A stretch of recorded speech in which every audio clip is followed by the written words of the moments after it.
10 बज के और कुछ काम समझ में आ रहे हैं नहीं? मान लो अगर कोई व्यक्ति है वो लोन लेना चाहता है, लेकिन उसके पास ना ही बिजनेस करता है, कोई इनकम नहीं है, नहीं जॉब कर रहा है, नहीं बिजनेस कर रहा है, तो हम उसको कौन सा लोन दे सकते हैं और कैसे दे सकते हैं? तो आधार कार्ड, पैन कार्ड तो सबके पास रहता है, बच्चे के पास भी रहता है, तो क्या हम बच्चों को भी लोन दे सकते हैं?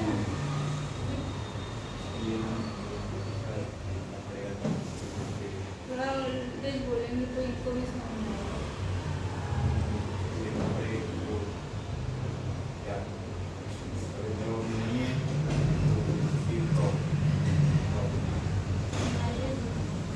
तो क्या जरूरी है कि जिसके पास इनकम नहीं है उसके पास प्रॉपर्टी हो? प्रॉपर्टी तो बाप दादा के पास होती है ना, क्योंकि अभी तो वो चाहे 31 साल का होगा या 25 साल का होगा, इससे ऊपर तो होगा नहीं। तो ऐसा क्या चीज है जिसको हम लोग देखकर उसको लोन दे सकते हैं, वो एलिजिबल होगा? यही 2 दिन से बोल रहे थे वीडियो देखने के लिए, समझने के लिए कि मान लो अगर कोई बच्चे वापस आ गया तो हम उसको कैसे समझा सकते हैं, ये होता है ना। तो हम वैसे व्यक्ति को पहले तो 21 साल का उसकी उम्र होनी चाहिए, 21 से नीचे रहेगा तो उसको लोन नहीं मिल सकता है, ठीक है। और सबसे पहले नोट कर लेना पॉइंट कि उसके पास जो है आधार कार्ड, पैन कार्ड होना चाहिए, उसकी उम्र 21 साल प्लस होनी चाहिए, ठीक है। और उसका हम लोग सिविल चेक करेंगे सबसे पहले।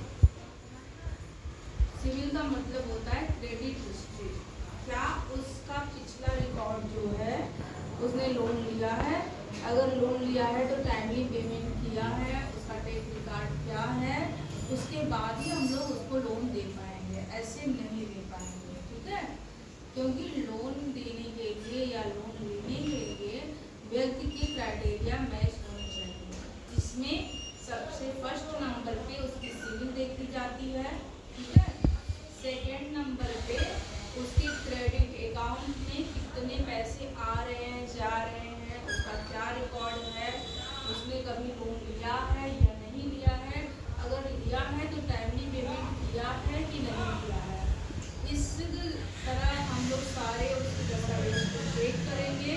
जब सब एलिजिबल हो जाएगा, सबका रिपोर्ट ओके रहेगा, सिविल का रिपोर्ट ओके है, मंथली अकाउंट का ट्रांजेक्शन जो है 30 प्लस 30,000 प्लस अगर मंथली लेन देन कर रहा है, अगर वो व्यक्ति कभी लोन लिया है और उसका टाइमली पेमेंट किया है, कोई भी चेक बाउंस नहीं किया है, तभी हम उसके लिए लोन दे सकते हैं, नहीं तो ऐसे नहीं दे सकते हैं।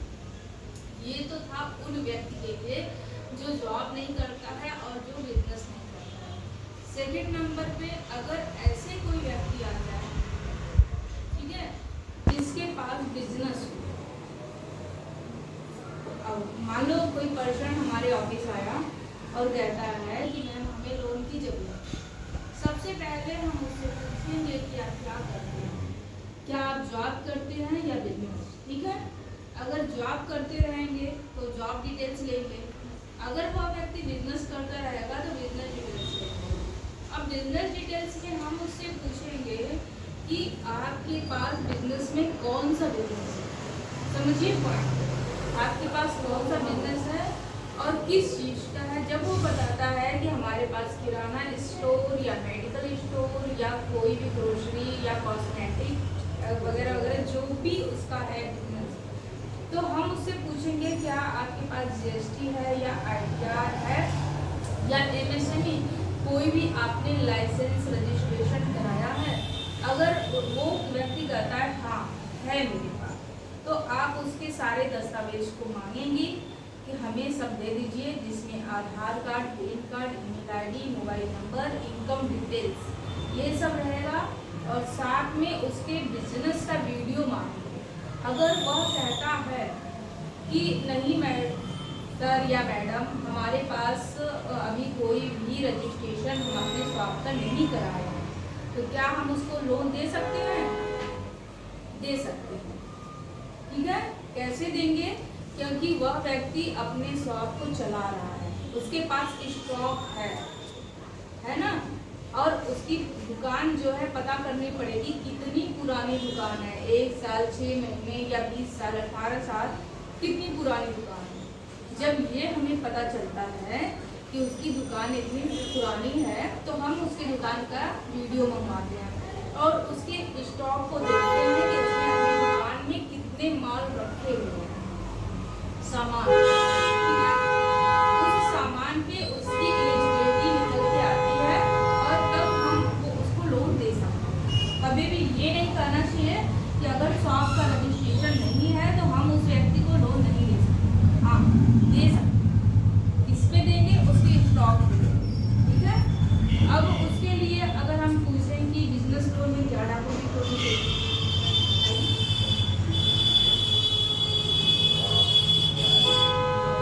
स्टार्टिंग से पूरा बताइए क्या होना चाहिए। अगर कोई भी व्यक्ति आ गया ऑफिस में, अगर आपसे पूछता है कि बिजनेस लोन के लिए डॉक्यूमेंट में क्या होने चाहिए, तो सबसे पहले तो आप बोलेंगे, याद कर लीजिए, Aadhaar card, PAN card, email ID, mobile number, ठीक है, इनकम डिटेल्स, 6 महीने का बैंक स्टेटमेंट, और जो उसका वीडियो है जो शॉप किया है उसका वीडियो मंगवाइएगा। उसके बाद ही हम लोग उसको लोन दे सकते हैं, नहीं तो नहीं दे सकते, ठीक है। डॉक्यूमेंट पूरा जुबान पे एकदम रट डालिए, तब ना किसी को दे पाएंगे। अगर मान लो कोई व्यक्ति जॉब कर रहा है, ठीक है, और उसकी सैलरी एक का आ रहा है, 2 व्यक्ति आपके ऑफिस में आए और एक का आ रहा है 12,000 और दूसरे का आ रहा है 25,000, तो क्या हम 12,000 को दे पाएंगे या 25,000 को दे पाएंगे? दोनों को दे पाएंगे, ठीक है। तो उसके लिए क्या डॉक्यूमेंट लेंगे और इसके लिए क्या डॉक्यूमेंट लेंगे? हाँ, सेम लेंगे, ठीक है। जिसके लिए डॉक्यूमेंट में पर्सनल लोन में Aadhaar card, PAN card, email ID, mobile number, 3 month की सैलरी स्लिप, 6 मंथ का बैंक स्टेटमेंट और करेंट लोकेशन, कहाँ पे वो जॉब कर रहा है, किस जिले में कर रहा है, ठीक है। और क्या लेंगे?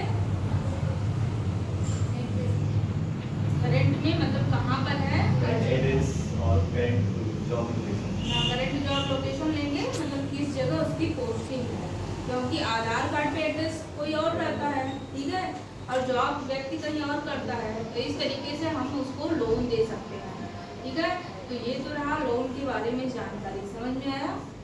आगे की जानकारी इंश्योरेंस पे हम देंगे, लेकिन कल देंगे, ठीक है।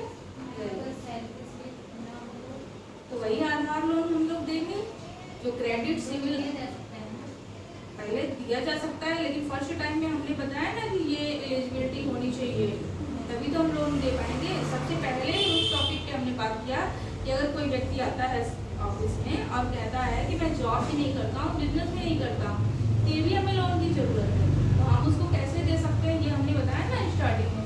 तो पॉइंट टू पॉइंट अगर नोट करेंगे तो समझ में आएगा कि कैसे हम व्यक्ति को लोन दे सकते हैं।